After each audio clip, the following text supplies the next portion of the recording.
a fan of marriage. I don't hide that, right? That's a benefit to marriages. Besides the whole love thing, right? It's economic power. When two people come together, it's power. Economic power, right? Let's just keep it like that. I'm sure we all gonna agree that's economic power. Two households. You got a man making $50,000. You got the wife making $50,000. That's $100,000 household. But you know what happens? Most of the time, they still end up being broke, or they still end up living paycheck to paycheck. You know why? Because for most people, as their income goes up, their expenses goes up with it. You don't get to enjoy the increase of your income because you're matching it with your habits. So you're making $30,000. Now you're making $50,000 instead of maintaining, right, your expenses the way it was, so you can see that extra 20. What do? You go buy a new whip, go buy new shoes. You start doing things that you really can't afford because you really don't have any financial cushion. You don't have a retirement fund. You don't have an emergency fund. You ain't got no money in your savings account. But the moment you start making money, you start spending it, right? But imagine, there's a way. Listen, if you making, this is the path, and I wrote a book on this. I never put it out. But there's a clear path if you're married, and the average household in America, they make it about $45,000 to $50,000 household. So if you're lucky to be married and you making $50,000, your husband making $50,000, that's $100,000 household.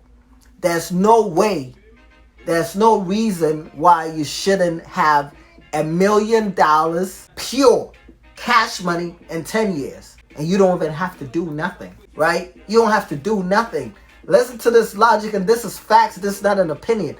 The average household in America lives off of $45,000 to $50,000. You can look it up, right? That's the average. America is the greatest superpower. You know what I'm saying? The leader of the free world, or whatever they call it. $50,000 a year, it's a lot of money. I'm from Ghana, right? I'm an immigrant. So $50,000, you be living rich, like super duper rich in a different country. So $50,000, it's a lot of money. Well, it's not a lot of money, but you can survive off of $50,000. So if you're lucky to be making $100,000 combined, all you gotta do, this is really simple. All you gotta do is, as a household, cut back and live off of $50,000. So you're gonna live off of the wife's income or the husband's income, right? Depending on who gets benefits and all of that extra stuff. So if the husband is the one that's getting the most benefits for the kids and all of that stuff, right? Or whatever, you're living off of that person's whatever income or whatever, right? The other person is still gonna keep their job. And all you're gonna do is to clear your debt, right? Make sure you don't owe nobody, and then start investing that money. If you invest $50,000 for the next 10 years, that's $500,000, right?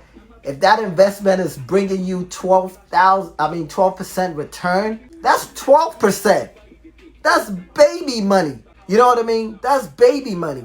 But if you're making that $50,000 every year, and your return on investment is 12%, 15%, 20% a year, in 10 years, guess what? You a millionaire. Liquid. Cash money. Millionaire. But most people, I know people combined, family members combined, that are making $200,000 and they living paycheck to paycheck. I know friends making $150,000, $300,000, and they don't have $2,000 to their name, which is crazy. We got to do better. We got to do way better. Because like I said, before you invest, you got to make sure everything is taken care of. Because once you have an emergency fund, right? 6 months of an emergency fund. If anything happens, you chilling. You still watching Netflix. You're not panicking, right? If your business is slow, okay. You can weather the storm. Your car, the tires just fly off and just disappear. You're going to be like, oh, great, I didn't die. But you call your insurance. You know what I mean? Call you back, you take the money, you fix it. Something blows up, you fix it. So you're not going to be happy that shit is happening. By the end of the day, you got peace of mind. and you can think straight. Because you need to be making rational decisions when shit happens. But when shit happens and you're panicking because you're thinking about how you're going to eat and how you're going to feed your kids, you don't make the smartest decision when you're under stress.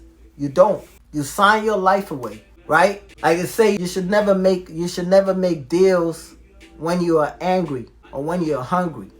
Don't sign contracts when you are hungry or when you're desperate, because you're going to regret it. Because when you're desperate, you're just thinking about scratching an itch, right? You just need a fix. So you sign whatever. The reason why people make those kind of deals is because they didn't make preparations for it. So now I want to eat. Just give me whatever. You're not thinking rationally. You always want to be able to think rationally, which means you have to put in place the foundations and the plans and the steps that allows you to be on your A game at all times. So when you fire me from a job, shit, I lost my job. But guess what? I can pay my bills for the next 6 months. It's not going to take me 6 months to find another job or to start a business. So I'm giving myself room. So besides your emergency fund, you got a savings account. And a lot of people use their savings account for emergency. And the whole thing about emergency fund is if it's $5,000 you have it in your emergency fund, and you encounter an emergency and the emergency costs you $1,000, your emergency fund is going to go down to $4,000, right? You're going to take $1,000, you're going to fix whatever. You're going to buy a plane ticket and go take care of whatever, right? You lose a job, you take $1,000 to get yourself together. Once you get a job, you replenish it back to $5,000, then you chill, right? So it's not like you just putting money in it at all time. You have a threshold. You have a cap, you put it in there. Once that cap is there, you always want to maintain it. If something happens, you take some out, you fix it, then you bring it back. Now you can move on to doing other things comfortably, right? And you don't want to start talking about investing and this and that because you want to make money from investing. It ain't going to happen because you're under stress. You know what I mean? You're under stress. You want to be sitting there and you want to be getting money calls. Like when your phone rings, you want to be getting these kind of cha-chings. You hear that? That's money. And it doesn't really matter at this point because if it comes, if it doesn't, you're still going to pay your bills.